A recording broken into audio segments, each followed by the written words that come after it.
Coucou, alors juste un passage par ici, petit message pour compléter par rapport aux énergies qui sont de la pleine lune, les énergies de transformation, de bouleversement qu'il y a actuellement, où on vous dit tout va bien. Je l'ai dit dans mon post Facebook sur mon site aussi, tout va bien.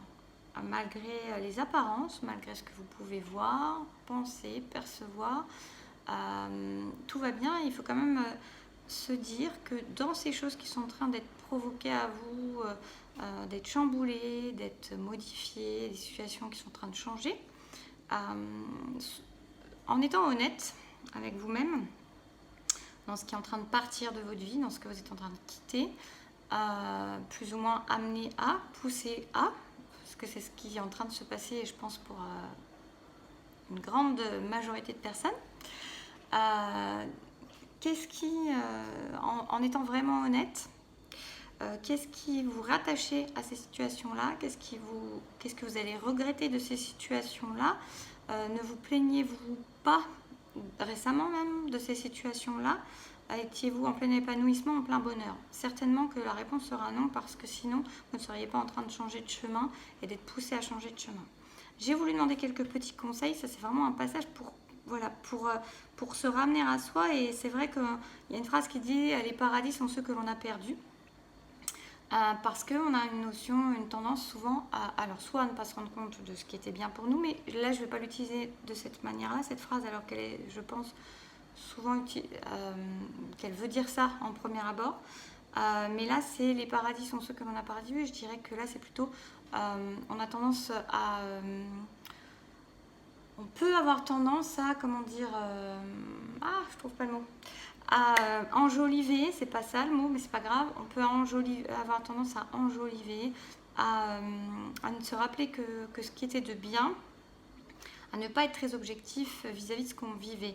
Là, si on est amené à changer, si vous êtes amené à changer, si chacun a des choses à modifier dans sa vie, c'est parce que ces choses-là ne lui conviennent plus.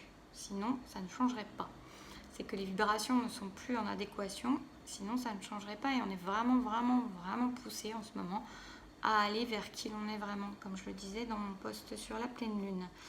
J'ai demandé quelques conseils, donc il est toujours bien quand même, voilà, de revenir à peut-être ces derniers temps, ou en tout cas les situations desquelles vous êtes en train de sortir, de regarder honnêtement si c'était encore quelque chose qui vous convenait, si c'était quelque chose qui ne vous faisait pas souffrir, qui ne vous pourrissait pas vos énergies, qui ne vous fatiguait pas, ne vous épuisait pas. Et je pense qu'il y a beaucoup de questions sur lesquelles vous pouvez répondre en disant bah si.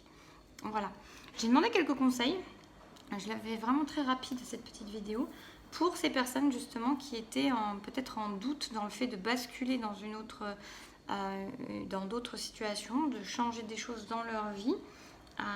De gros changements, pour moi il y a vraiment une notion de gros changements, et on leur dit clairement de croire en leur rêve. Il y a une notion d'être presque arrivé, qu'il n'y a plus qu'à monter sur les ailes, et on y va avec le sourire, on y va avec la joie, on y va avec bonheur. C'est le Dixit Harmonie, pour ceux qui... Elle est tombée tout à l'heure, celle-ci. On y va et on y croit. On y croit. Et autre conseil, sortez du cadre.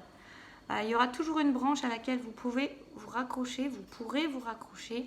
On arrête d'être dans le dur labeur, on arrête d'être dans la souffrance, on arrête de subir, on arrête d'être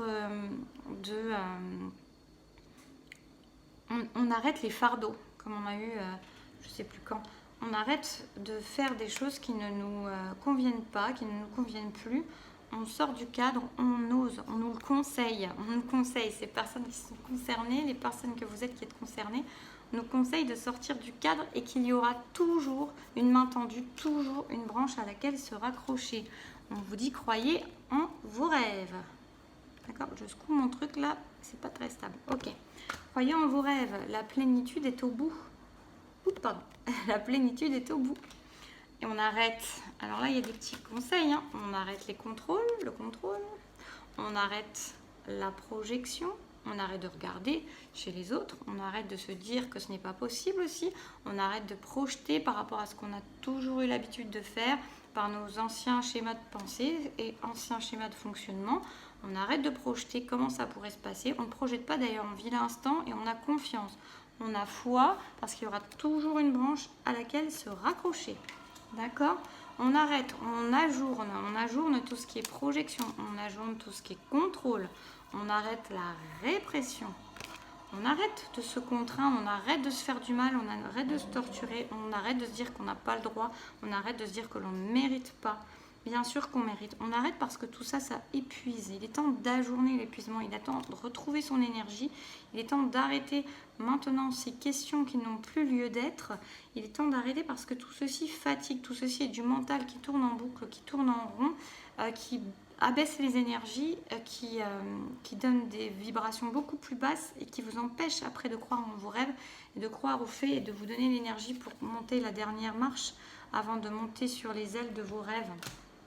On arrête, on s'isole s'il y a besoin, c'est les conseils. Donc, on s'isole pour retrouver son pouvoir créateur et comprendre que l'on est vraiment le créateur de son existence et que les barons, ils sont ouverts, on a de quoi passer au travers, sortir et aller rejoindre les rêves que l'on souhaite. On est libre, on est bien plus libre qu'on le pense. Alors il y a un petit temps à s'isoler peut-être pour mieux comprendre et retrouver la puissance créatrice qui est en nous, retrouver, se reconnecter à soi-même, arrêter de regarder autour, arrêter de regarder les autres, cesser, couper avec tout ce qui est schéma de pensée qu'on avait l'habitude d'avoir. On retrouve son pouvoir créateur, le pouvoir le plus puissant pour pouvoir aller vers demain, vraiment vers ce qu'on souhaite en toute confiance. On est accompagné par le divin sur ce chemin où on est en train de faire le choix, où on est au carrefour, tout ceci va nous mener à l'épanouissement. Donc voilà, pas plus long que ça, je voulais que ça soit très rapide. Donc tout va bien, c'est vraiment le conseil, c'est tout va bien, on ne s'inquiète pas au-delà de ce qu'il y a besoin de s'inquiéter. Bien sûr qu'il faut poser des bases concrètes, il faut pas faire n'importe quoi, mais il y a un accompagnement certain et on est poussé à ça. Et il y a des branches sur lesquelles il y aura toujours de quoi se raccrocher, des bras qui seront toujours tendus, des mains qui seront toujours tendues. Il est temps de croire à ses rêves, il est temps d'y aller. Et essayez de vous rappeler surtout, pour ne pas avoir une seule notion de regret, de voir que regardez bien d'en face, la vérité en face, ce qui est en train de se passer, est-ce que ce n'était pas couru d'avance? Voilà, je vous fais des bisous, je vous souhaite un beau week-end, je pense pas que je referai de vidéo, là j'en ai fait quelques-unes les unes derrière les autres. Profitez bien de vous, de la pleine lune, du soleil s'il y a, et reposez-vous. Et surtout, n'ayez pas peur, ayez confiance, tout va bien.